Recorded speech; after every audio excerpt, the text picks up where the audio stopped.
नरेंद्र, आज आपण महाराष्ट्रामध्ये सध्या एक विषय जरा व्हायरल असा झाला आहे. तर त्याच्याबद्दल आज बोलणार आहोत.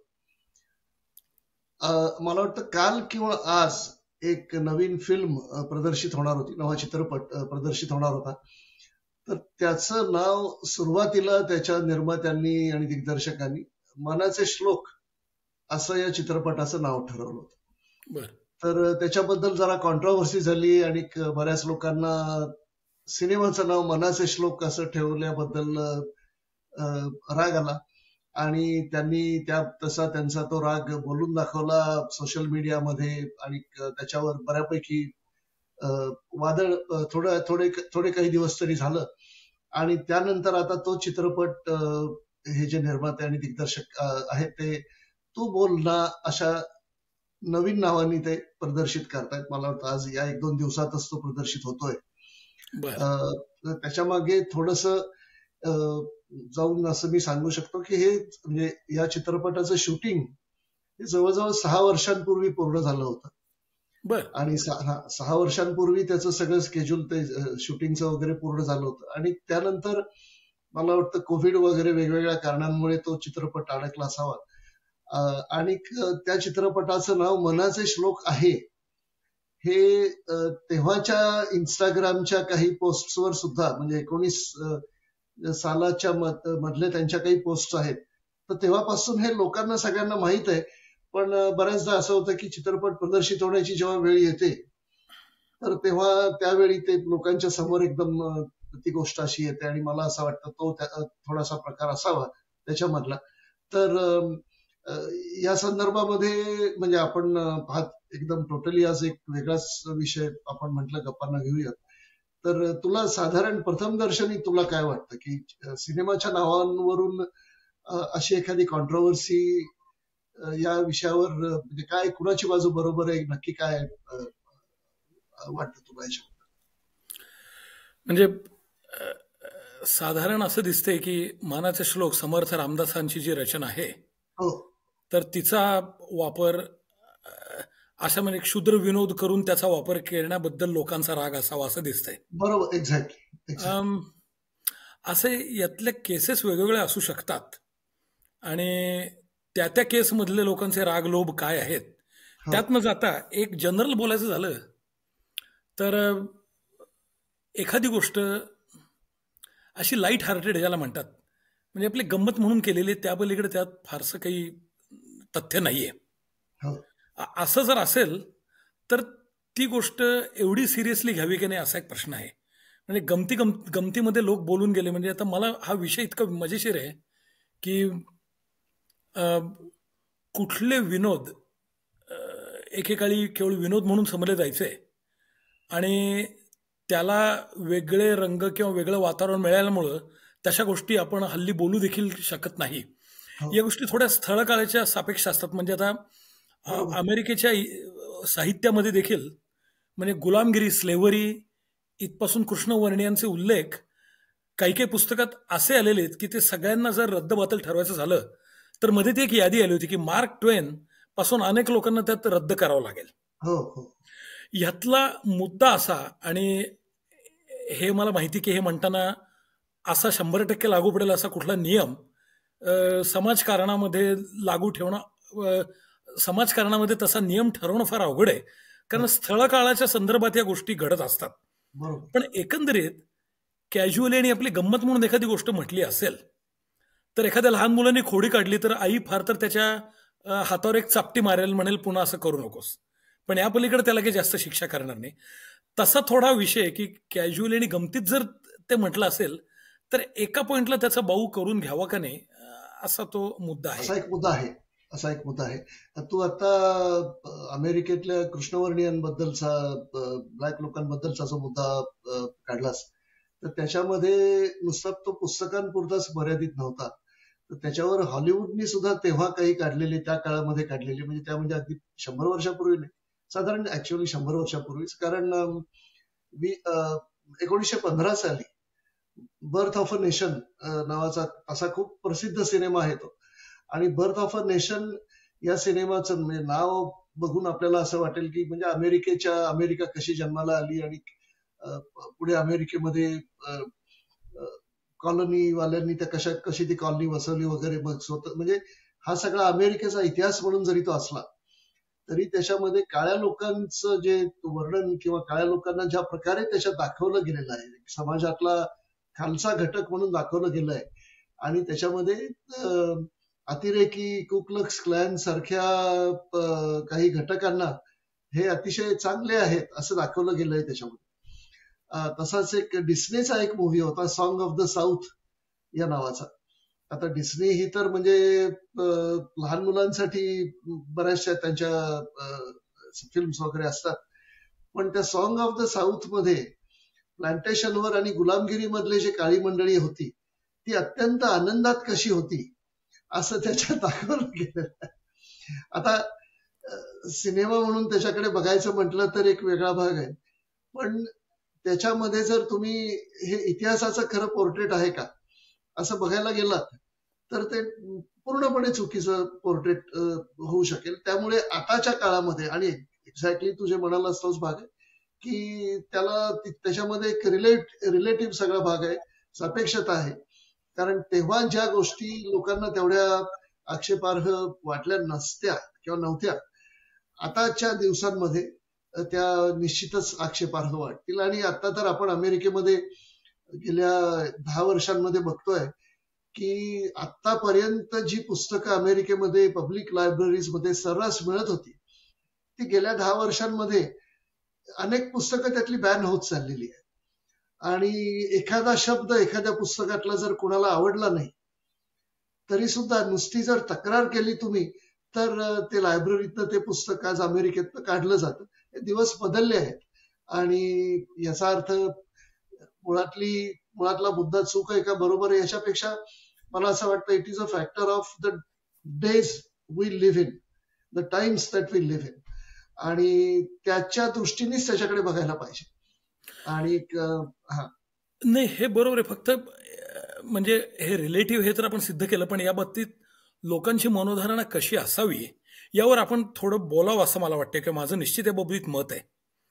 आणि ते मत असं आहे की आदर्श पुरुषांवर, आदर्श पुरुषांचे जे काही कार्य असतील त्याच्यावर आपले येता जाता कोणीतरी शिंतोडे उडवले तर ते सहन करू नये हे मला मान्य आहे, कारण तो चीप शॉट असं म्हणतात त्याला. पण ॲट द सेम टाइम साधा हास्य विनोद जर असेल तर लोकांनी देखील आपल्या भावना त्याच्या मागे एवढ्या प्रक्षुब्ध करून घ्याव्यात का, हा एक महत्वाचा विषय. कारण तुम्ही अंतर्मनातली शांती आणि एक सलोख्यानं नांदणं ही एक जे साधे नागरिक शास्त्र असतं त्याला जर इतक्या ताबडतोब फाटा द्यायला तयार होत असाल तर ही अशांतता कुठेतरी म्हणजे मग तुमच्या आत दडलेली असं वाटतं, म्हणजे तुम्ही त्याला निमित्त शोधताय असं कुठेतरी वाटल्यापासून राहत नाही. त्यामुळे आपला प्रक्षोभ इतका उद्दीपित व्हावा. कारण पुन्हा मग प्रश्न असा येतो की समजा आता मनाचे श्लोक म्हणजे समर्थांच्या पादुका त्या आमच्या कॉलनीमध्ये येतात, सज्जनगडावर मी देखील 3-4 वेळा जाऊन आलेलो आहे. परंतु समजा काही लोकांना मनाचे श्लोक, समजा त्या स्त्रीने ती चित्रपट निर्माण करताना एक आपले प्रचलित मराठी मनाला माहीत असलेला शब्द आणि त्याच्यावर एक हलका फुलका विनोद म्हणून तो जर टायटल वापरला असेल तर यात समर्थांचा उपमर्द करायचा काही हेतू होता का. आणि पुन्हा प्रश्न असा येतो की ज्या लोकांना याचा उपमर्द वाटला असेल त्यांना विचारलं की बाबा रे तुम्ही मनाचे श्लोक वाचलेत का. म्हणजे पुन्हा हा मुद्दा असा येतो की कुठलेही संत त्यांनी घालून दिलेले दंडक तर ती पुस्तकं डोक्यावर घेऊन नाचण्यासाठी नसून त्यांच्यातून स्वतः आपण काहीतरी शिकण्यासारखं आहे. ते जर आपण करत नसतो आणि फक्त आपल्या भावना त्याच्यामागे प्रक्षुब्ध करत असू तर कदाचित समाजासाठी आणि स्वतःसाठी देखील ही प्रतिक्रिया काही फारशी मिनिंगफुल असं वाटत नाही, असं एक मला म्हणावं वाटतं. नाही बरोबर आहे. आणि याच्यामध्ये हे काही सिनेमाचं एखाद्या नाव टायटल हे लोकांना आवडलं नाही आणि लोकांनी त्याच्याबद्दल म्हणजे फार मोठी आंदोलनं याच्यापूर्वी झाली असं काही मला वाटत नाही. पण लोकांनी एक थोडासा लोकांना राग आला किंवा एक तो राग व्यक्त केला सोशल मीडियावर किंवा वर्तमानपत्रातून सुद्धा. अशी उदाहरणं मात्र बरीच आहे.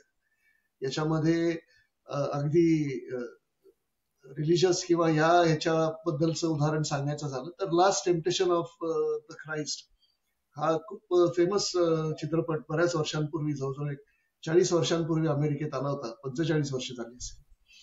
तर तेव्हा जेव्हा तो अमेरिकेत आला होता तर तेव्हा खूप लोकांना असं वाटलं की याच्यामध्ये तुम्ही म्हणजे जीसस ख्राइस्ट हे नाव कशाला याच्यामध्ये तुम्हाला पाहिजे, कारण हे काय तेव्हाच्या काय गोष्टी आहेत त्या काही तुम्हाला माहिती नाही. तुम्ही म्हणजे हे सगळं कशासाठी, विनाकारण कुठल्याही सत्पुरुषावर शिंतोडे उडवणं जे तुम्हाला असते हे म्हणजे हे वर्थ आहे का आणि कशासाठी तुम्ही हे करता.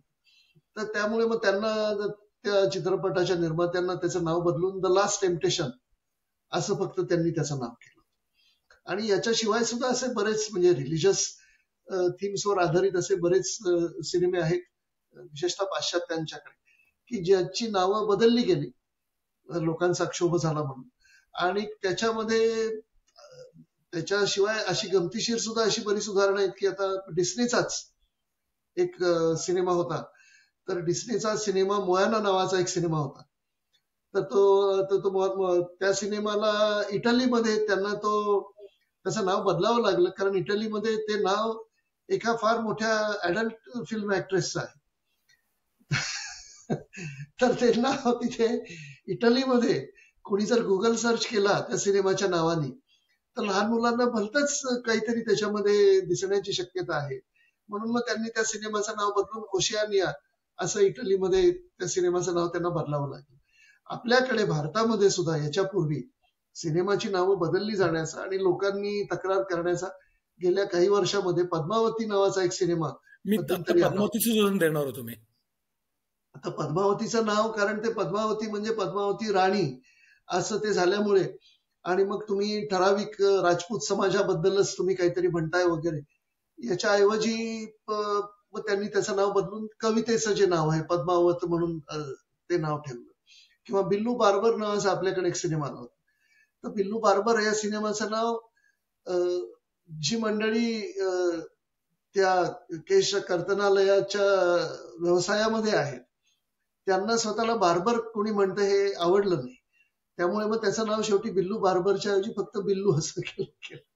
तर हे म्हणजे अशा बऱ्याच याच्यामध्ये म्हणजे त्यांनी काही त्या सिनेमाच्या याच्यामध्ये फरक पडला असं नाही. आणि मला बऱ्याचदा असं वाटतं की अशा तऱ्हेच्या कॉन्ट्रोवर्सीज कधी कधी ज्या लोकांना तो सिनेमा माहीत नव्हता आणि कधीच माहीत झाला नसता, म्हणजे मला वाटत नाही की मला या सिनेमाचं नाव एरवी माहिती झालं असतं, पण आता या बातम्यांमध्ये वगैरे वाचल्यामुळे मला आता या सिनेमाचं नाव माहीत झालं. आणि मी जर तिथे माझ्या गावामध्ये जर एखादं हे असेल तर असं वाटण्याची शक्यता आहे की अरे बघून काय कॉन्ट्रोवर्शियल सिनेमा आहे, बघून तरी येऊ, असं सुद्धा होऊ शकतं. त्यामुळे बऱ्याचदा इथे अमेरिकेमध्ये बऱ्याचदा असं म्हटलं जातं की good or bad press, any kind of press is good press. तसं ते म्हणजे तुमची एखादी कुठली गोष्ट व्हायरल गेली तर आजकालच्या व्यावसायिक जगामध्ये त्याचा निर्मात्यांना फायदा सुद्धा होऊ शकतो. त्यामुळे दुसऱ्या बाजूनी हा पण मला असं वाटतं थोडा विचार करायला पाहिजे की तुम्ही सिनेमाला तुम्ही विरोध जसा दाखवताय, विरोधाबरोबर कदाचित थोडीफार तुम्ही सिनेमाची जाहिरात सुद्धा करा. त्यामुळे हा मुद्दा बरोबर आहे, कारण मी नावं घेत नाही, पण मंगेश तेंडुलकरांनी एकदा एका नाटकाचं परीक्षण लिहिलं होतं. याला आता 30-40 वर्ष झाले असतील, आणि ते मी वाचलं. आणि त्याची सुरुवात अशी होती की आजवर आम्ही टीका केली की कुतूहलाने लोक ते नाटक पाहायला जायचं आणि ते चांगलंच चालायचं. हे होऊ नये म्हणून यावेळी मी या अमुक नाटकाविषयी लिहिणं टाळलं होतं, पण मी न लिहिताच ते नाटक बरं चाललंय असं पाहून आता मी टीकेला सुरुवात करतो, असं म्हणून ते लेखच असा होता तो. नाही, पण हा मुद्दा पुन्हा नावाचे अर्थ, त्याच्याशी निगडीत असलेल्या भावना, ह्या कुठल्या थराला न्यायच्या, म्हणजे एका बाजूला शिंतोडी उडवून चीप शॉट कुणी घेऊ नये, हे जितकं खरंय तितकं बारीक सारीक गोष्टींवरून आपल्या जज्बात, आपल्या भावना प्रक्षुब्ध होऊ देऊ नये. हा दोन्ही आहे, म्हणजे यापेक्षा याबद्दल अधिक स्पेसिफिक सांगणं अवघड आहे.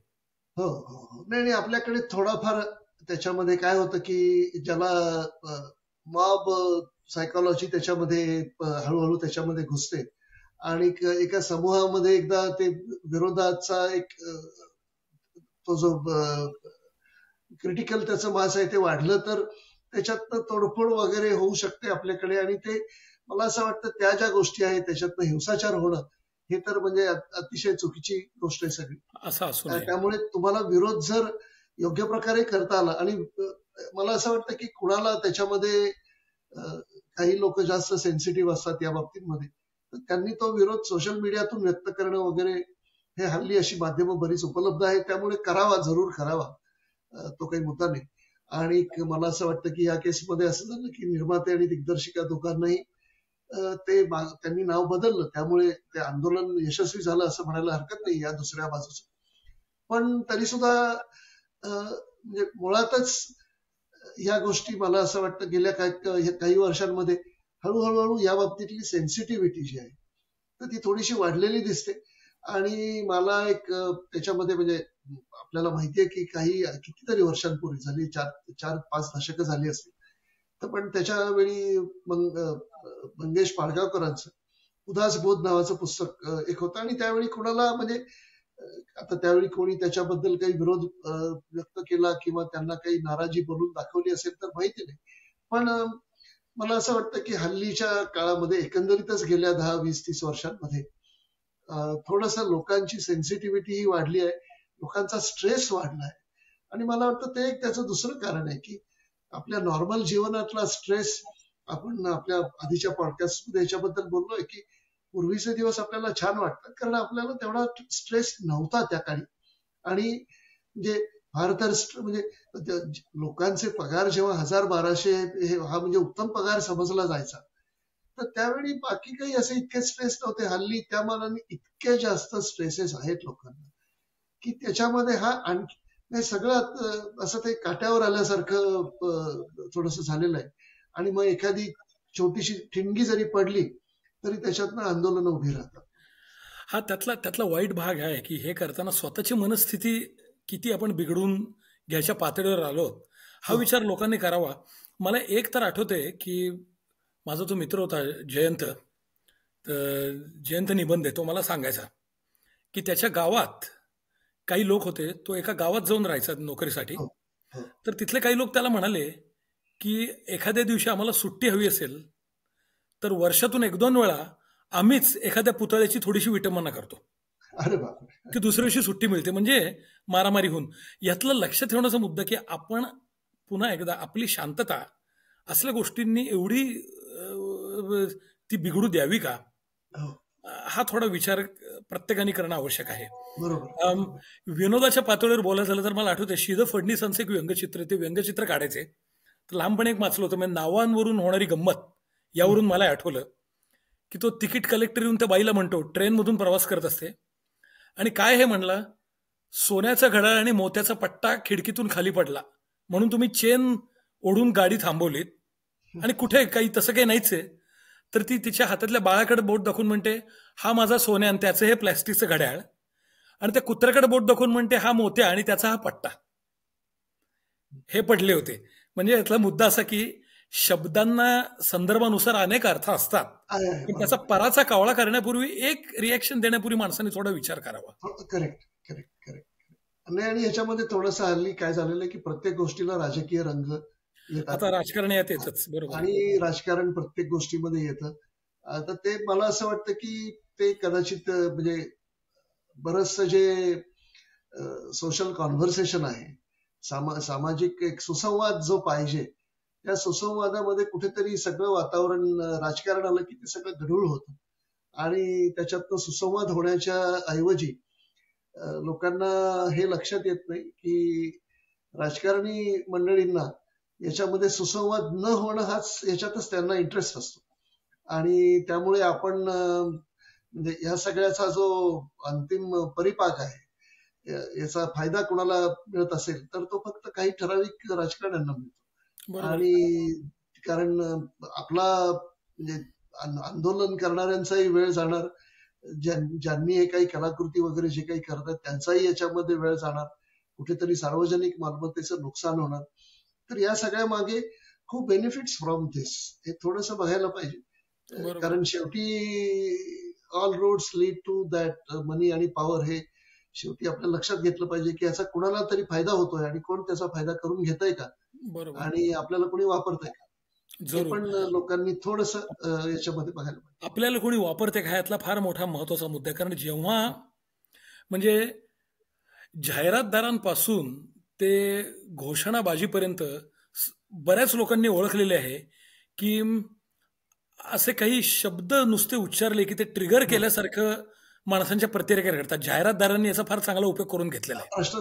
आणि याचा इंडिव्हिज्युअल पातळीवर विचार असा करायला हवा की एक घडलेली घटना खरी असो खोटी असो, आपण स्वतःचं व्यक्तिमत्व एवढं प्रेडिक्टेबल होऊ द्यावं का की काही 4 शब्द उच्चारले की जसे ते कम्प्युटरला प्रोग्रामला 4 शब्द घातले की पलीकडून ते तसं अनालिसिस बाहेर पडतं, तितकं आपलं जीवन आणि आपले विचार प्रेडिक्टेबल व्हावेत का? शब्द, त्यांचे उच्चार आणि कुणीतरी चिथावणी देणं, या गोष्टींचं आपण इतकं गुलाम व्हावं का? त्या विषयात तथ्य असो नसो, हा माझ्या मते यातला एक फार मोठा विचार आहे. नाही, हे बरोबर आहे. माझ्याही मनात बऱ्याचदा येतं. आता गणपती उत्सव नुकताच साजरा झाला, तर त्यावेळी मी पुण्यामध्ये होतो आणि बऱ्याच ठिकाणी आरतीला वगैरे मी बघितलं, लोकांना आरत्यांचे शब्द नीट माहिती नाही. बरोबर आहे. त्याच्यानंतर मंत्रपुष्पांजली लोकांना नीट माहिती नाही. म्हणजे आणि लोक काही कुठलंही मनाला येईल तो शब्द त्याच्यामध्ये टाकून काहीतरी आपलं घुसडून वाटेल त्या आरत्या म्हणतात, मनाला येईल तसं म्हणतात. त्याचे म्हणजे पूर्णपणे आरतीचा अर्थ बदलू शकतो त्याच्यामध्ये, किंवा ते जे काही मंत्रोच्चार आहेत ते तर मला असं वाटतं की हल्ली खूपच कमी जणांना त्या काही पद, काही अर्थ आहेत कशा म्हणायला पाहिजे ते माहिती असतं. तर त्याच्यामध्ये किती खोलात जावं प्रत्येकाने, कारण ते ऐकताना मलाही बऱ्याचदा अतिशय राग येतो, कधी कधी वाईट वाटतं, पण मी ते सोडून देतो. कारण मला असं वाटतं की ठीक आहे, त्यांनी म्हणजे कोणी काही वाईट भावाने आरती तर म्हणत नाहीये, फक्त त्यांना बऱ्याचदा असं आपल्याला वाटतं की त्यांना सांगायला पाहिजे एकदा कोणतरी, आणि धडधडून असं त्यांना पकडून की तुम्ही काय म्हणताय काय. पण एकेकाळी आपल्याला या गोष्टींचं खूप जास्त महत्व वाटायचं, तेव्हा मला असं वाटतं मी सुद्धा अशा गोष्टींना खूप जास्त सेन्सिटिव्ह होतो. आता वयामुळे असेल किंवा अनेक गोष्टींमुळे असेल, पण मला आता त्याचा तेवढा फरक पडत नाही आणि आपण आपली आरती नीट म्हणावी याच्या पलीकडे मी जास्त विचार करत. खरंय.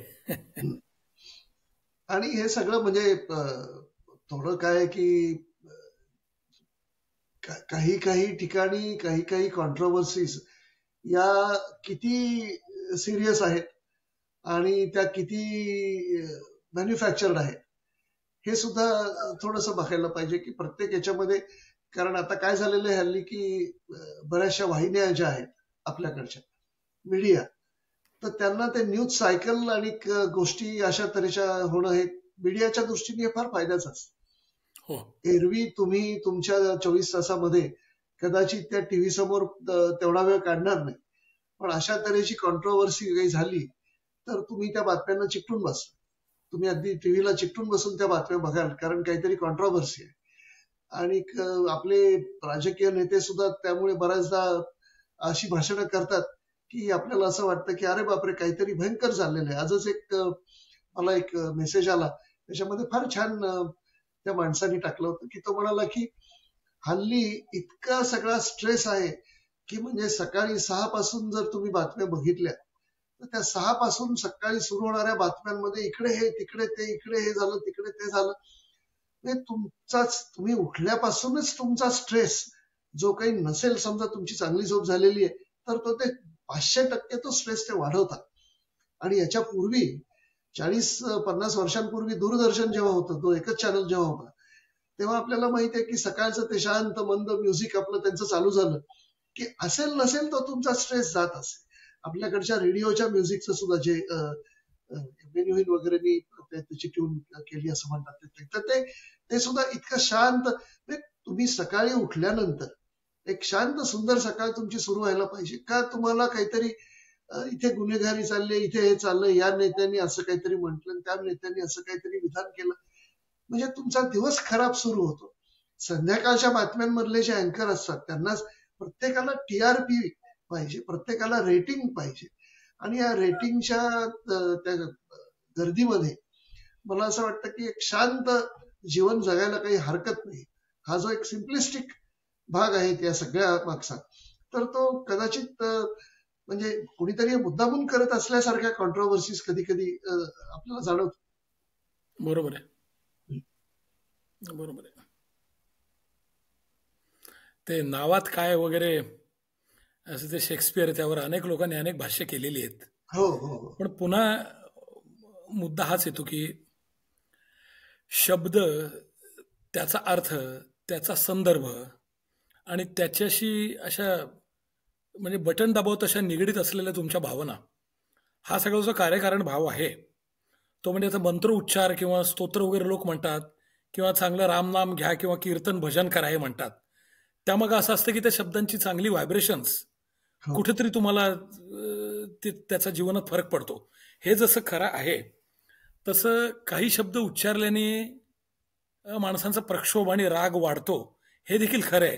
आणि म्हणून ज्यांनी त्यांनी विचार करावा की शब्द हे शेवटी, तो डगलस हॉफस्टॅडर म्हणल्याप्रमाणे, शब्द हा एक संकेत आहे, सिम्बॉल आहे. अनेक अर्थ त्यात असू शकतात आणि म्हणूनच मग टेक्स्ट मेसेजवर गैरसमज व्हायचं प्रमाण फार जास्त असतं. तेच वाक्य समोरासमोर बोललो तर चेहऱ्यावरचे हावभाव, माणूस कशा मूडमध्ये, असे ते नॉन व्हर्बल क्यूज आहेत ते 100 मिळत असतात. त्यामुळे कम्युनिकेशनला, प्रत्यक्ष कम्युनिकेशनला फायदा होतो. तेच टेक्स्टमध्ये ते अजून जातं. कॅमेराने जो फोटो काढलाय त्याच्याऐवजी कलाकाराचं चित्र यामध्ये जास्त जिवंतपणा असतो, कारण तो स्वतःचा आत्मा त्यात ओततो. त्यामुळे सगळे सिम्बॉल्स आहेत, त्यांचे अर्थ बरेच संदिग्ध असतात, ते त्या वेळेच्या सापेक्ष असतात. हा थोडा फिलॉसॉफिकल विचार ज्यांनी त्यांनी करावा.